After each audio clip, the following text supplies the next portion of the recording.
ஹரஹர நம பார்வதி பதையே ஹரஹர மகாதேவா. சர்வத்ர சதா கோவிந்த நாம சங்கீர்த்தனம். கோவிந்தா கோவிந்தா. அன்புள்ளம் கொண்ட அடியார் பெருமக்களுக்கு காலை வணக்கம். நீங்கள் எல்லாம் எவ்வளவோ இறை சேவைகள், தான தர்மங்கள், எத்தனையோ புண்ணிய காரியங்கள் உங்களுக்கு தெரிந்தோ தெரியாமலோ நீங்கள் செய்து கொண்டே இருக்கின்றீர்கள்.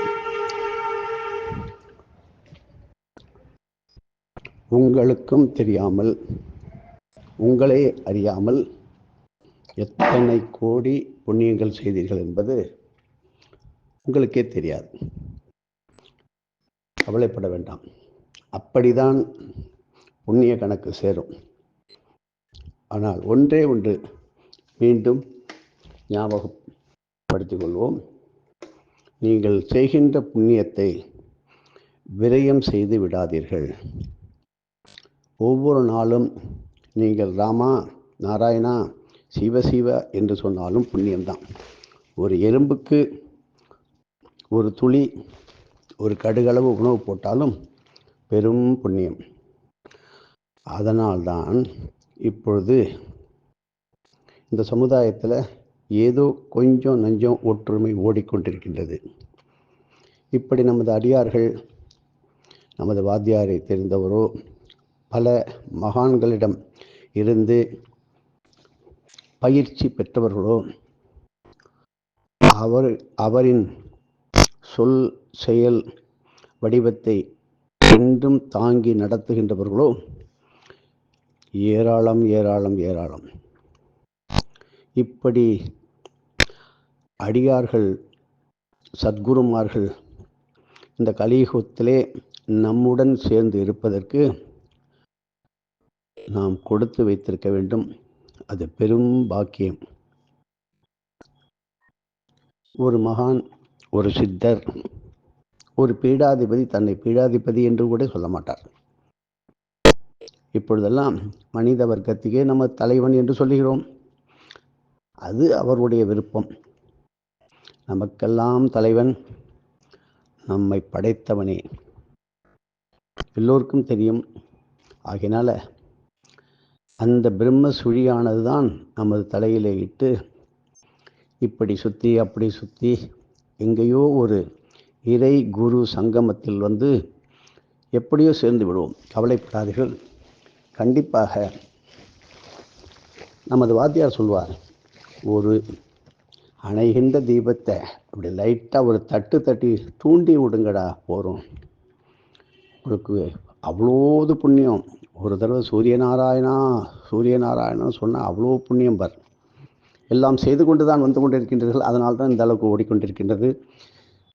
நமது வாத்தியார் எத்தனையோ பேரை, பல லட்சம் பல லட்சம் கோடி மனித குலம் மட்டும் இல்லாமல் எத்தனையோ ஜீவராசிகள், விலங்குகள் அத்தனையுடன், ஏன் ஜடப்பொருளாக இருக்கின்ற நம்ம வீட்டில் உள்ள டேபிள், மேஜை, பீரோ, ஜன்னல் அத்தனையும் வாத்தியார்ட்ட பேசும். தெரியுமோ?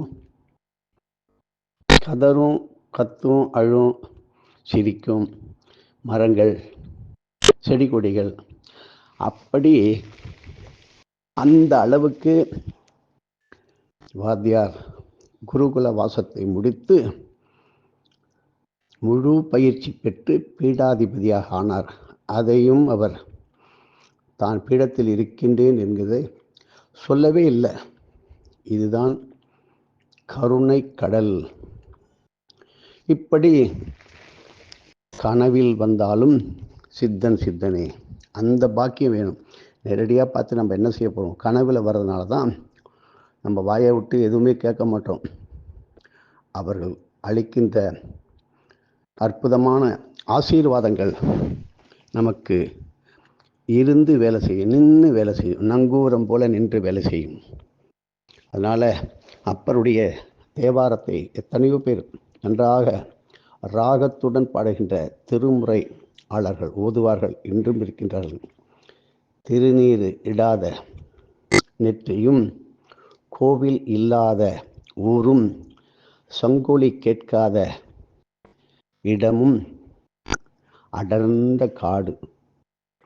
ஆகையினால் நெற்றிக்கு கண்டிப்பாக திருநீர் இடுங்கள்.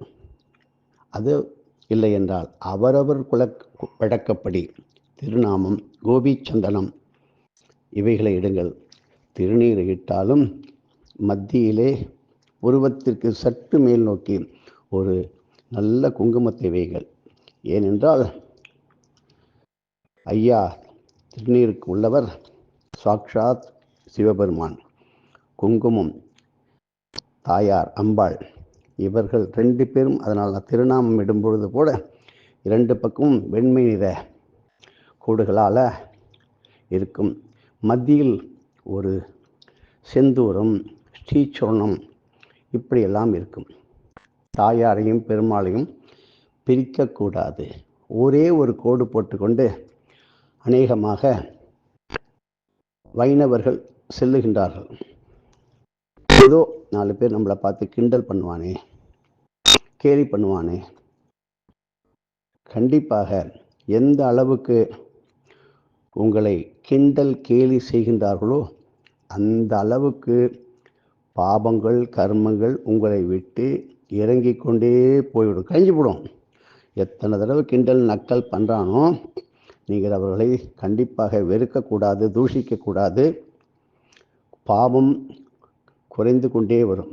ஆனாலும் ஒரு கோடு இட்டதுனால அது லக்ஷ்மி, அது தாயார், அதே அம்பாள் தனியாக இருப்பாளா? பெருமாள் பக்கத்தில் இருக்கணுமா வேண்டாமா? அந்த திருமண் இல்லாமல் ஒரு கோடு இட்டவர்களுக்கு முழு பலன் என்ன? கண்டிப்பாக ஒரு கோடு இருக்கின்ற இடத்தில் அம்பாளோ தாயாரோ இருக்க மாட்டாள். இப்பொழுது என்ன?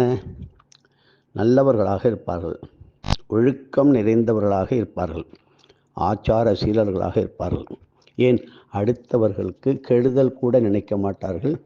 ஆனாலும் தனது நெற்றியிலே ஏதோ ஒரு ஆச்சார சீலனாக இருப்பதற்காக ஒரு ஒத்த கோடான்னு போட்டுட்டு போயேன் அப்படின்னு பெரியவங்களும் செய்கிறாங்க, சின்னவர்களையும் செய்ய விட்டார்கள். இப்பொழுது மாற்றிக்கொள்ளுங்கள். நாம் இருக்கின்ற இடத்திலே சக்தி இல்லை என்றால் சிவன் இல்லை என்று சொல்வார்கள். அதே போல தாயாரை திருமார்பிலே பெருமாள் எப்படி வக்ஷஸ்தல பெருமாளா இருக்கின்றாரோ அப்படித்தான் இருக்க வேண்டும். எத்தனையோ நீங்கள் பார்க்கின்றீர்கள், உபன்யாசகர்கள், செய்வ பேர் உரையாளர்கள், அவங்க நெற்றியை பாருங்க, ஒரு கோடு போடுறாங்களா? ஒரே ஒரு ஸ்ரீசரணம் மட்டும் போடுறாளா? இல்லை நாமத்தை மட்டும் தனியாக போட்டு ஸ்ரீசரணம் இல்லாமல் இருக்காளா? இல்லை ராதா கல்யாணம், சீதா கல்யாணம் அத்தனையும் பார்க்கின்றீர்களே, அவர்களெல்லாம் எப்படி இருக்கார்கள்? சில சம்பிரதாயத்தில் சந்தனம் மட்டும் விட்டுருப்பாங்க, கோபிச்சந்தனம். ஆனாலும் மத்தியில் ஒரு குங்குமம் இருக்கும் பாருங்கள். இதுதான் முறை, எளிமையானது. அது அவர்களும் இனிமேல் சொல்ல வேண்டும் போல இருக்கின்றது. கலியுகத்தினுடைய கட்டாயம். எல்லோரும் இந்த ராதா கல்யாணம், இந்த உபன்யாசம், இந்த பிரவச்சனம் கேட்க வருகின்றவர்களுக்கு வாசலிலே அதுதான் திருமண சடங்கிலே சந்தனம் குங்குமம்லாம் கொடுத்து உள்ளே கூப்பிட்றாங்க. ஆனால் பெண்கள் சந்தனத்தை எடுத்து கழுத்தில் பூசிக்கொள்ளுகின்றார்கள். இதை போல தவறு எதுவும் கிடையாது. இது எந்த பழக்கம் எதில் சேர்ந்தது என்று தெரியாமலே செய்கின்றார்கள். அது ஒரு தோஷத்தை குறிக்கும். அதை சொன்னால் மனசு ஏதோ வேதனைப்படும், வேண்டாம், அது மாதிரி செய்யாதீங்க. இப்படி எந்த இடத்தில், எந்த ஊரிலே, எந்த தேசத்திலே இருந்தாலும் மனசுக்குள்ள இறைவனை சிக்கன்னு பிடிச்சிங்கன்னா திருவண்ணாமலை உங்களுடைய செல்ஃபோனில் கூட நீங்கள் படமாக எடுக்கலாம். செல்ஃபோன்லாம் ஒன்றுமே கிடையாது. அப்படி எடுத்த அடியாரெல்லாம் இருக்கின்றார்கள். திண்டிவனத்தில் இருந்து ஏதோ வாகனத்தில் பிரயாணம் செய்யும் பொழுது திருவண்ணாமலையை படம் எடுத்தார். அவருக்கு கண்மூடி நம்பிக்கை, அவ்வளோதான், வேறு ஒன்றுமே கிடையாது. இது செய்தால் இதுவா, வாத்தியாரை பார்த்துருக்காரா, இல்லை ஏதானும் ஒரு ஆசிரமத்தோடு சேர்ந்திருக்காரா, ஒன்றும் கிடையாது. தர்மம், தானம், நித்திய அனுஷ்டானம் இத்தனைக்கும் உயர்ந்த குலத்தில் பிறந்தவர் அல்ல. அதைவிட ஒரு நிலைமையில் இருந்தவர் இந்த உயர்ந்த குலத்தோரெல்லாம் அவரை பார்த்து வியக்கும்படி வைத்து கொண்டுள்ளார். அந்த அளவுக்கு தனது எண்ணங்களும் செயல்களும் உயர்ந்த குலத்தை சார்ந்ததை விட அதிகமாக இருக்கின்றது. இதெல்லாம் ஒருத்தருடைய பேர் சொல்ல முடியாது. ஏன்னா அது போல பல பேர் இருக்கின்றார்கள். ஒரு செங்கல்ல தூக்கி வச்சு சுவாமின்னு கும்பிட்றவன் இருக்கான். அவனுக்கு அந்த சுவாமி பேசும். நட்டு வச்ச கல்லும் பேசும், நாதன் உள்ளே இருக்கும் பொழுது. அதனால் நாளைக்கு நீங்களெல்லாம் இப்பொழுதே தயாராகி கொள்ளுங்கள். நாளைக்கு அருமையாக செவ்வாய்க்கிழமை அஸ்வினி நட்சத்திரம் கூடிய சப்தமி, ரத சப்தமியை நீங்கள் மிக விமர்சையாக கொண்டாடுங்கள். குறிப்பாக ரத சப்தமிக்கு சூரிய பகவான், அதாவது தெற்கு திசையிலிருந்து, இப்பெல்லாம் அக்னி திக்கு மூலையிலேருந்து சூரிய பகவான் மெல்லமாக உத்தராயணம் பிறந்து விட்டது. உத்தராயணம் பிறந்தால் முழுமையாக உத்தராயணமாகி விடுமா? அந்த தேரானது, அந்த ரதமானது முழுமை பெற வேண்டும் இல்லையா? அதை முழுமையாக சூரிய பகவான் திருப்பி சரி செய்து தனது 7 குதிரைகள், அத்திரி, பிருகு, குஷ, வசிட்ட, கௌதம, காசிப, ஆங்கீரச அப்படின்னு சொல்வது போல 7 குதிரைகளுக்கும் ஒரு திருநாமம் பேர் உண்டு. அது விளக்கமாக பின்பு சொல்கின்றேன். அந்த 7 குதிரைகளும் பூட்டிய ரதத்திலே நாளைக்கு சூரிய பகவான் ஆனந்தமாக இந்த உத்தராயண பேரொளியை சகல லோகத்துக்கும் கொடுக்க இருக்கின்றார். அதனால் நாளைக்கு 7 விதமான அன்னங்கள், சித்ரா அன்னங்கள் என்று சொல்லுவோம் இல்லையோ, இதை பல பேர் சென்று தயவு செய்து புரிந்து கொள்ளுங்கள். எந்த ஒரு செயலையும் நீங்கள் 5 பேர், 10 பேர், 100 பேர், 1000 பேர் சேர்ந்து கூட்டாக செய்யுங்கள். அதுக்கு பலம் ஜாஸ்தி. உதாரணமாக வச்சுக்கோங்களேன், ஒரு பள்ளி குழந்தைகள் 40-50 பசங்க ஒரு வகுப்பில் படிக்கின்றார்கள். ஒரு லீடர் பதவி கொடுக்குறாங்களே, 10 பேர் இருந்தால் தானே லீடர் பதவி கொடுப்பாங்க. அப்போ லீடருக்குன்னு ஒரு உயர்வு வருது இல்லையா? அதுபோல் நீங்கள் பல பேர் சேர்ந்து இந்த சித்திரான்னங்களை படைத்து தேனிமலை, புதுக்கோட்டை மாவட்டம் மிக அருகிலே பெருமானந்தா சுவாமியினுடைய ஜீவசமாதிக்கு நேராக அந்த தேனிமலையில் அந்த சுனையை எல்லாம் பார்த்தீங்கன்னா நிறைய வாத்தியார் சொல்லியிருக்கா. தேனிமலை மகிமை, அற்புதம் கிடையாது, மகிமை. அற்புதம் என்றால் தோன்றி மறையும். அது நமக்கு அற்புதம் போல தோணும்.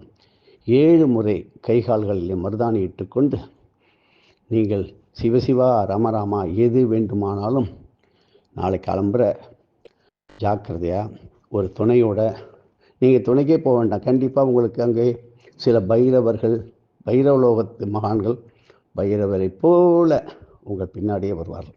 7 முறை முந்தி போனால் 7 முறையும் கிரிவலம் வருவதற்கு என்னுடைய கணக்கு எனக்கு ஞாபகம் இல்லை. ஒரு மணி நேரம், 1.5 மணி நேரத்தில் பண்ணிடலாம். அழகாக கிரிவலம் வாங்க. இந்த இறைவனுக்கு, அந்த மலையில் உள்ள முருகனுக்கு இந்த பிரசாதங்களை படைத்து அன்னதானமாக கொடுங்கள். இதே போல் 7 விதமான, எத்தனையோ விதமான உணவுகள் இருக்கின்றது. இதை கொடுங்கள். சப்தாவர்ணம் 7 விதமான நிற ஆடைகளை வைத்து பூஜித்து தானம் கொடுப்பதும், ஆடை தானம் மானத்தை காவந்து செய்யும், மானம் போகாமல் இருக்கிறதுக்கு பண்ணும். இப்படி சூரிய நமஸ்கார பாராயணம், சாக்ஷுஷோபனிஷத்து, இப்படி நாளைக்கு யார் ஒருத்தர் செய்து வெள்ளை குதிரைகளுக்கு வேக வைத்த சுத்தமான மண் மணல் தூசி இல்லாமல் கழுவி வேக வைத்த கொள்ளை வெள்ளை குதிரைகளுக்கு வெள்ளத்துடன் கொடுப்பீர்களானால் உங்களுடைய குழந்தை செல்வங்கள், மாணவர்கள், பெரும் பயிற்சியாளர்கள், ஏன் வானாராய்ச்சி நிபுணர்கள் கூட பல துறைகளிலே நிபுணத்துவம் உள்ளவர்கள், அதுக்குன்னு தனி துறை ஒன்று இருக்கின்றது. துப்பு அறியும் நிறுவனம்னு சொல்லுவோம் இல்லையா? அதுபோல் காவலர்கள், இராணுவர்கள், என்ன இன்டெலிஜென்ட் அப்படின்னு சொல்லுவாங்க, அவர்களெல்லாம் கண்டிப்பாக வெள்ளை குதிரைகளுக்கு, வெள்ளம் கலந்த வேக வைத்த வெள்ளை குதிரைகளுக்கு அந்த கொள்ளை கொடுத்தால் உங்களுக்கு நல்ல ஞானம், உடல் பூரா அறிவு வேற, செயல் வேற. ஆனால் எந்த இடத்தில் எதை செய்ய வேண்டும் என்கின்ற அந்த நிலைமைக்கு இருக்க ப்ரெசன்ஸ் ஆஃப் மைண்டு உங்களுக்கு அருவி போல கொட்டும். இது வருஷத்துக்கு ஒரு முறை நிகழ்கின்ற ரத சப்தமியினுடைய உத்தராயண காலம். தட்சிணாயனத்திற்கும் இப்படி நாளைக்கு செவ்வாய்க்கிழமையுடன்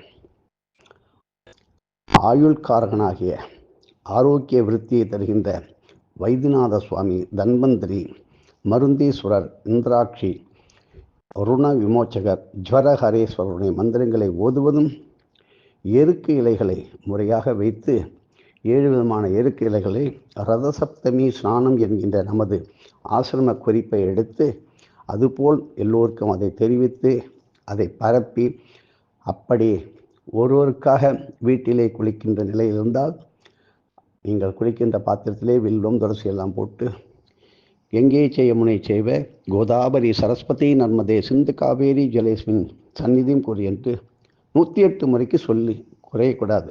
ஏனென்றால் எதிர்காலத்திலே தண்ணீர் பஞ்சம்.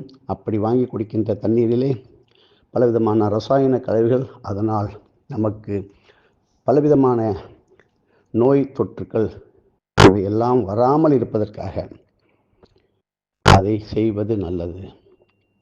காலையில் எழுந்து நீராடி உங்களுடைய குல வழக்கப்படி நித்திய பூஜைகளை செய்யுங்கள். தேனிமலையை சுற்றி அழகாக ஒரு 100 பேர் போங்களேன், ஒரு 1000 பேர் போங்களேன், வட்டமாக நீங்கள் முதலில் உங்களுக்கு வசதிக்கு ஏற்றாற்போல் அர்க்கியம் விடுங்கோ, சந்தியாவந்தனம் பண்ணுங்கோ, தர்ப்பணம் பண்ணுங்கோ. இது செய்து கொண்டிருக்கும் போது கிரிவலம் வரலாம். 16 திசைகளிலும் பெரிய பெரிய அகண்ட தீபங்களை பாதுகாப்பாக ஏற்றி வைத்து அப்படி செய்கின்ற சில பேர் மலையை சுற்றி எங்கெங்கெல்லாம் சௌரியப்படுமோ அந்த இடத்திலே பச்சரிசி மாக்கோளம் போடுவது, இந்த மலையை சுற்றி நிறைய ரவை, நாட்டு சர்க்கரை கலந்து எறும்புகளுக்கு போடுவது, பைரவ குலங்களுக்கு பொறை, பிஸ்கட் இவைகளை போடுவது, பசுக்களுக்கு தேவையான நல்ல வாழைப்பழங்கள் ஏதோ கொடுக்கூடாது, காய்கறிகள்லாம் போடலாம். நம்ம எந்தெந்த காய்கறிகளை சாப்பிட்றோமோ மாதத்திற்கு ஒரு முறையாவது காய்கறி போடணும்னு வாத்தியார் சொல்வார். தினமும் போடுகின்றவர்கள் இருக்கின்றார்கள். இப்படி பசு கன்று குட்டிகளுடன் நாளைக்கு கிரிவலம் வருவதும், பல இடங்களிலே தேனிமலை செல்ல முடியாதவர்கள் திருப்போரூர் முருகருடைய சன்னதியிலே அந்த மலையை சுற்றி வருவதும், பசு கன்றுடன் மலையை வலம் வருவதும், திருவண்ணாமலை வலம் வருவதும், பசுக்கன்றுகளை தானம் கொடுப்பதும் நாளைக்கு அளவற்ற நல்ல பலன்களை கொடுக்கும். ஒரு குடும்பத்திலே ஆண் இருந்து பெண் இல்லை, அதாவது கணவன் இருந்து மனைவி இல்லை, மனைவி இருந்து கணவன் இல்லை, பிரிந்து வாழ்கின்ற இந்த நிலையில்தான் பலவிதமான சிந்தனைகள் நமக்கு தோன்றும். கடந்த கால வாழ்க்கை அவர்களெல்லாம் அதை பற்றி கவலை கொள்ள வேண்டாம். சென்றவர்களுக்கு உரித்தான நல்ல இடம் கிடைக்க வேண்டும் என்று பிரார்த்தனை செய்யுங்கள். இப்படி நாம் இதை மறைத்து விட்டோம் அப்படின்ட்டு ஒரு குறைந்த எண்ணத்தோடு சிந்தனை பண்ண வேண்டாம். காணாப்பிட்டான், தயவு செய்து உங்களது கணவன் பெரியவர்கள் 100 வயசு 80 வயசு தோணும், அவங்களாம் பேர்ப்பாங்க, மனைவி தர்ப்பணம் கொடுங்கள், உங்களுடைய கணவனுக்கு கொடுங்கள். ஏன்னா என் பிள்ளை இருக்கான் கொடுக்குறான், அது கொடுத்து தான் தீரணும். உங்களுடைய தகப்பன் தந்தையாக இருக்கலாம், கொடுங்க. ஆண்களும் மனைவிக்கு கொடுத்துத்தான் தீர வேண்டும். இதில் எந்த விதமான மாற்று தர்ப்பணம் கொடுப்பதனால கண்டிப்பாக தவறு வந்து விடாது. தெற்கு நோக்கி நீங்கள் தர்ப்பணம் கொடுப்பதால் பலன்கள் முழுமையாக இருக்கும்.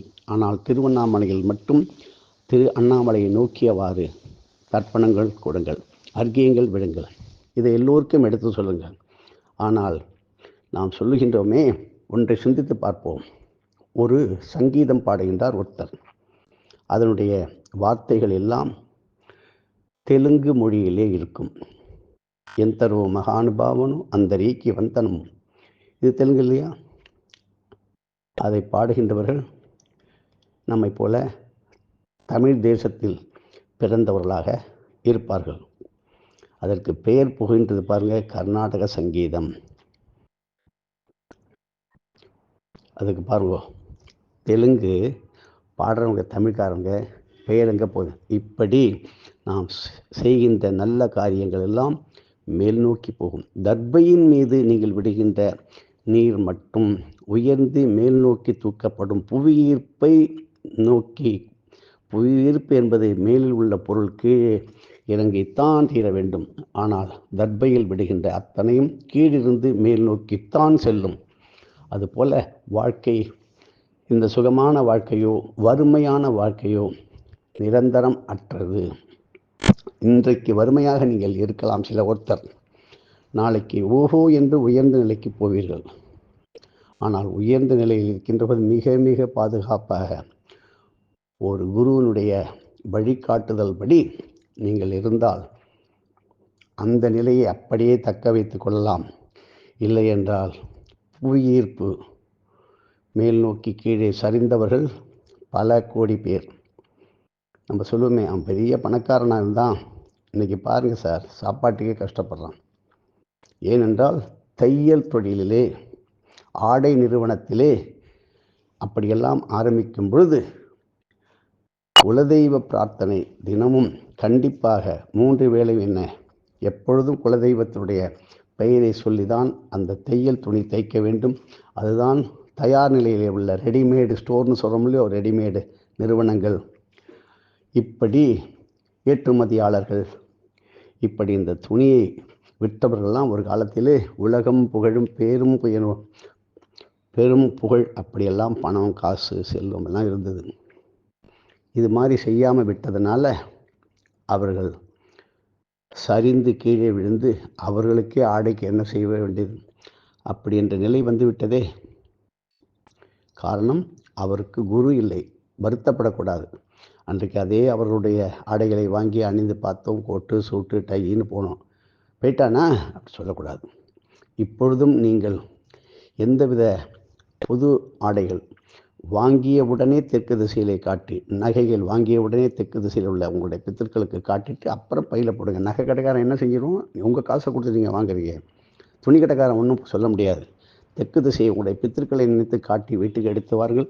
அப்படியும் வீட்டில் நீங்கள் அணியும் போது போடும்பொழுது தெற்கு திசையிலே உங்களுடைய முன்னோருக்கு காட்டி பிறகு நீங்கள் அந்த ஆபரணம் அந்த துணிகளை அணிந்து கொள்ளுங்கள்.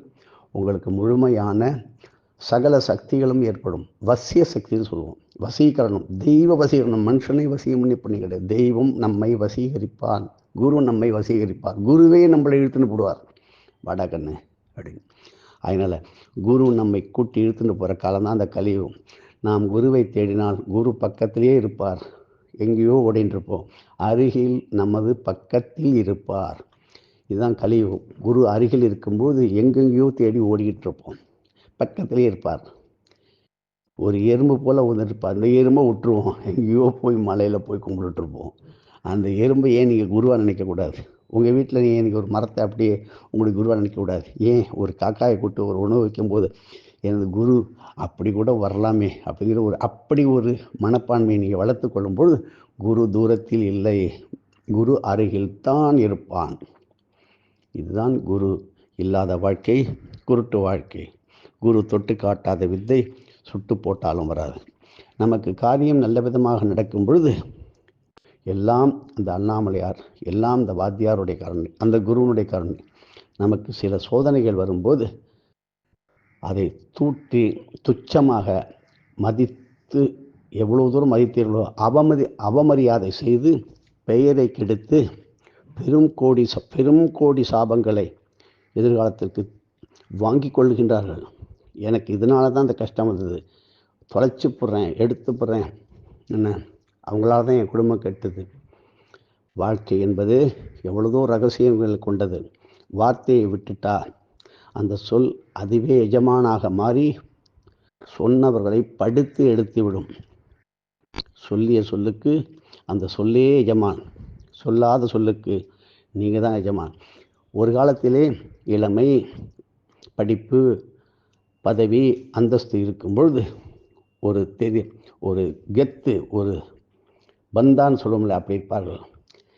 இரத்த ஓட்டம் குறைய குறைய வயது ஆக ஆக நமக்கு வரும் பாருங்க, பெரும் அடர்த்தியான கருமேகங்கள் போல ஒரு சோதனை. ஊருக்கெல்லாம் உதவி செஞ்சேனே, எனக்கு இப்படி ஒரு சோதனை வந்ததே என்று சொல்வார்கள். ஆனால் ஊருக்கு நீங்கள் செய்ததாக இருக்கலாம், ஆனால் பணம் வாங்கி கொண்டு சேவை செய்திருப்பீர்கள். அது கூலி வாங்கியாச்சு. ஆனால் உண்மையாக சேவை செய்தீர்கள் என்றால் உடம்பிலே நல்ல இளமை, நல்ல சரீரத்திலே சுகங்கள் இருக்கும்போது அதை முறையாக பயன்படுத்திவிட்டால் வயோதிகத்திலும் அந்த இளமை துள்ளும், அந்த வசீகரணம் மின்னும். ஆனால் ஆன்மா என்றைக்கும் வயது ஆகவில்லை. ஆன்மாவானது எப்பொழுதும் இளமை கொண்டதே. அதற்கு வயது, பருவம், நிலை என்பது கிடையாது. இந்த ஏற்படுத்தி கொண்ட சட்டையான இந்த சரீரமான உடலுக்கு மட்டும்தான் வயது, மூப்பு, இளமை, வாலிபம், வயோதிகம், யௌவனம், இப்படி சொன்ன சுஷுப்தி, சொப்பன, அவஸ்தான, கர்மேந்திரிய, ஞானேந்திரிய, தர்மேந்திரிய, வியாபாரகி, இப்படி என்றெல்லாம் சொல்லுகின்றோமே, ஒவ்வொரு நிலையை, ஒவ்வொரு பருவநிலையை கொடுக்கின்றது. ஆனால் ஒரு அளவுக்கு கலியுகத்திலே ஒவ்வொரு நிலையிலும் படிப்பு இத்தனை காலம் வரை, இல்லற வாழ்க்கை எப்பொழுது தொடங்க வேண்டும், அதை எப்படி நடத்த வேண்டும். இல்லற வாழ்க்கை என்பது பெரும் சமுத்திரம், ஆழக்கடலிலே நீந்தி வந்து விடலாம். ஆனால் இல்லற வாழ்க்கை அதில் நீந்தி விட்டான்னா அவன்தான் பெரிய மகான். அதனால் அடுத்தவர்களுக்கு புத்தி சொல்வார்கள், அடுத்தவர்களுக்கு வைத்தியம் செய்வார்கள், தனது மனநோய்க்கு வைத்தியம் கண்டுபிடிக்காமல் போய்விடுவார்கள். இதெல்லாம் வியாபார நிலைமையாக மாறிவிட்டதே இந்த உலகம்.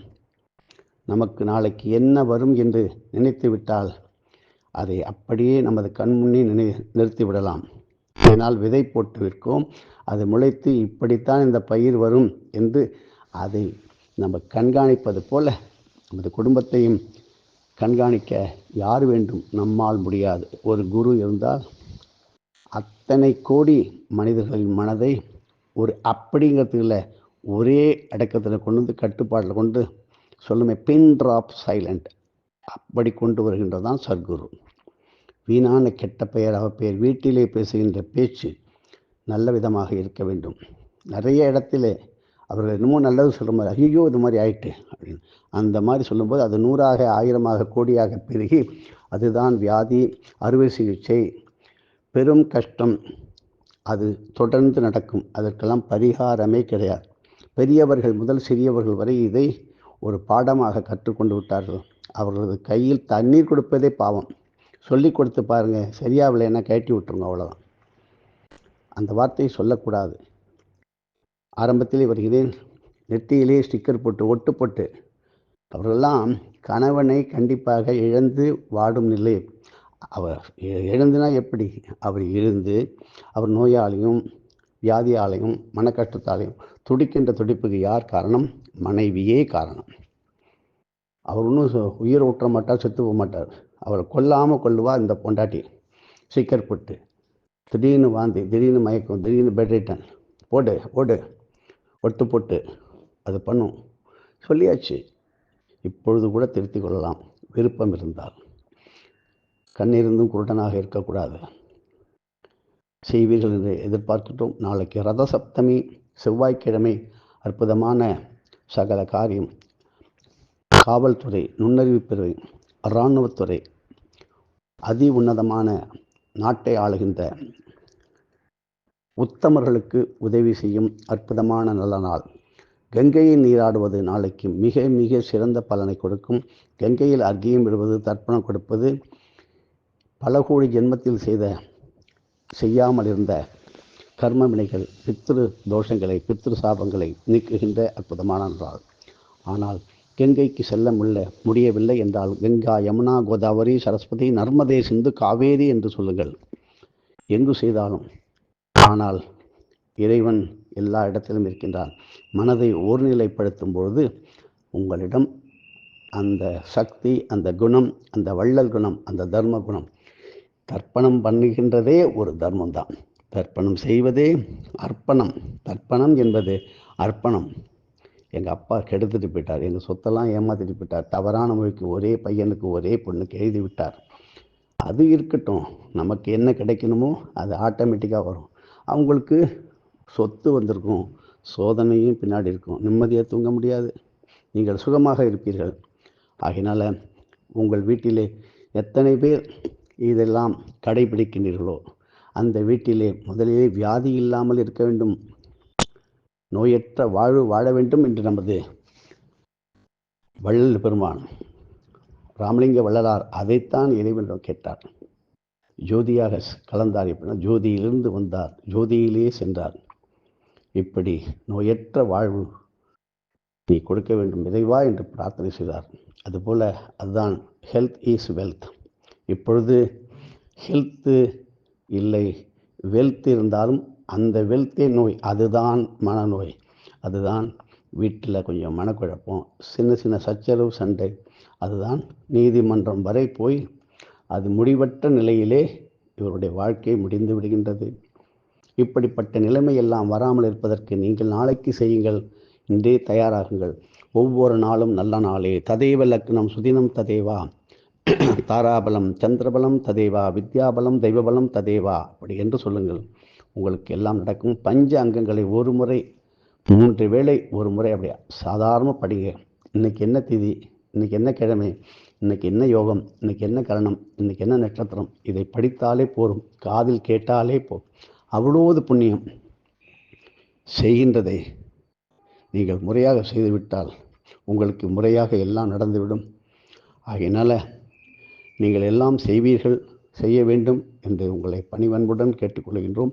தொடர்ந்து ரத சப்தமி பல மலைத்தலங்களினுடைய பலத்தை பற்றி முன்பே கூறியிருக்கிறோம். மீண்டும் ஒரு முறை வாய்ப்பு கிடைத்தால், நேரம் உங்களுக்கு இருந்தால் சொல்லுவோம். நீங்களும் கேட்டு எங்களையும் ஆசீர்வதிக்க வேண்டும் என்று எல்லாம் உள்ள சர்க்குரு ஸ்ரீ வெங்கட்ராமஸ்தரை திருப்பாதத்தை மனதார நினைத்து உங்களிடம் இருந்து தொடர்ந்து பேசுவதற்கு அடியேன் குடவாசல் கோபால் சர்மா. எங்களை வழிநடத்துங்கள். எதுவும் என்னுடையதல்ல, அனைத்தும் உன்னுடையதே அருளாளா அருணாச்சலா.